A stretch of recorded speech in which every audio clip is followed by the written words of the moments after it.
کسی نے کلام محمد، ایک چیز یہ کہی جاتی ہے کہ نعت یعنی آپ صلی اللہ علیہ وسلم کا ذکر کرنا، چاہے نعت کی شکل میں ہو یا پھر نظم کی شکل میں ہو یا کسی بھی صورت میں ہو، یہ بھی عبادت ہے اور ثواب کا کام ہے، لیکن بشرطے کہ وہ نعت شرکیہ الفاظ سے پاک ہو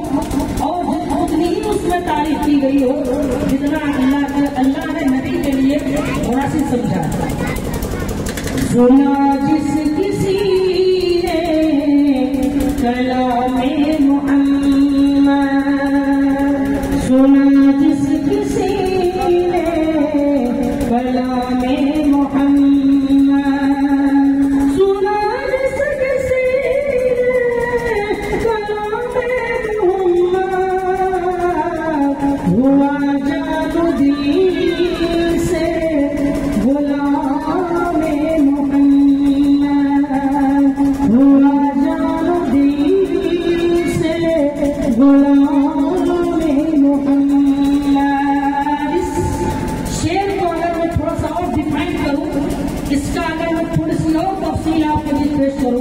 میں یہ کہہ سکتا ہوں کہ جب اسلام ابھی شروع دور میں تھا اور اس کی شعائیں، اس کی روشنی دھیرے دھیرے آگے بڑھ رہی تھی، اس سمے آپ صلی اللہ علیہ وسلم نے دعا کی تھی کہ اے اللہ میرے چچا حضرت حمزہ یا پھر حضرت عمر میں سے کسی کو اسلام کی دولت دے دے، اس لیے کہ مجھے بڑی دقت ہو رہی ہے اسلام کو آگے پہنچانے میں۔ آپ کی اللہ نے دعا قبول کی تھی اور اسی دعا کی برکت سے حضرت عمر اسلام لائے تھے، لیکن حضرت عمر کے اسلام لانے کا واقعہ بڑا لمبا ہے، لیکن اس کو مختصر آپ کہہ سکتے ہیں کہ جب حضرت عمر آپ صلی اللہ علیہ وسلم کو تلوار لے کر مارنے کے لیے نکلے، دروازے پہ دستک دی، آپ نے دروازہ کھولا تو اس وقت کیا آپ نے دیکھا؟ حضرت عمر نے آپ صلی اللہ علیہ وسلم کو دیکھا کہ وہاں پہ قرآن مجید کی آیات پڑھی جا رہی تھی، قرآن مجید کی تلاوت ہو رہی تھی، ان کے جو بہنوئی تھے قرآن مجید کی تلاوت کر رہے تھے، پوچھتے ہیں کہ یہ کیا پڑھا جا رہا ہے؟ کہتے ہیں کہ میں قرآن مجید پڑھ رہا ہوں۔ وہیں سے اور غصہ پھوٹتا ہے اور آپ صلی اللہ علیہ وسلم کی طرف رخ کرتے ہیں، وہاں جانے کے بعد پھر معاملہ بالکل الٹا ہو جاتا ہے، آپ صلی اللہ علیہ وسلم سے ملاقات ہوتی ہے اور اس ملاقات کے بعد خود کلمہ پڑھ کر کے مسلمان ہو جاتے ہیں۔ تو قرآن مجید کی وہ تاثیر تھی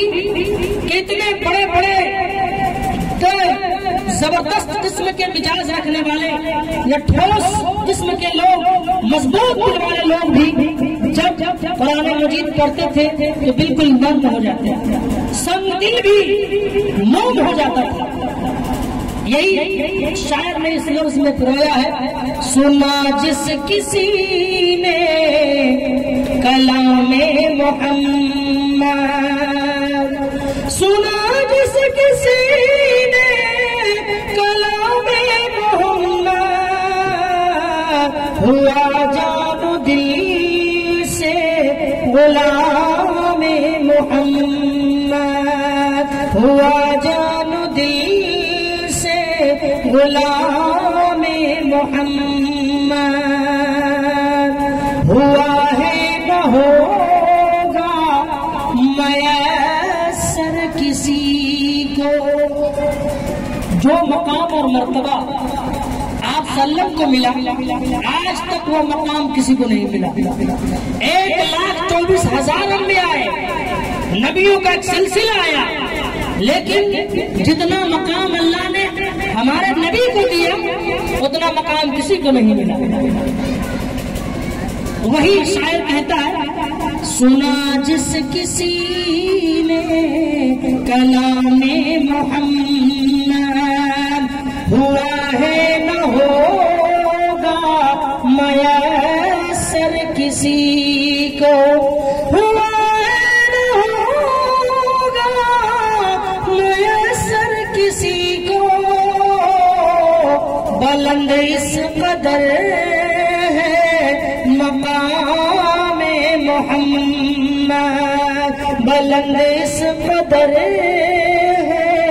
مقام محمد صلی اللہ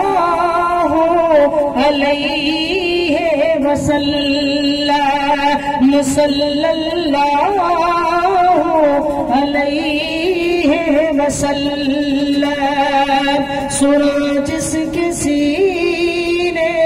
کلام محمد۔ اصل میں یہ پڑھنا اس لیے بھی ضروری ہو جاتا ہے کہ تھوڑی سی چاشنی لوگوں میں پیدا ہو جائے، ورنہ نبی کی بات آپ ایسے بول کے کریں یا اس کو گا کر کے کریں، سب ایک طرح سے اللہ کے نبی کی اس دعوت کو آگے ہی پہنچانا ہوتا ہے۔ بس فرق یہ ہوتا ہے کہ شعر جب کہا جاتا ہے تو ایک بڑی چیز کو ایک چھوٹے سے چوزے میں بند کرنے کی کوشش کی جاتی ہے۔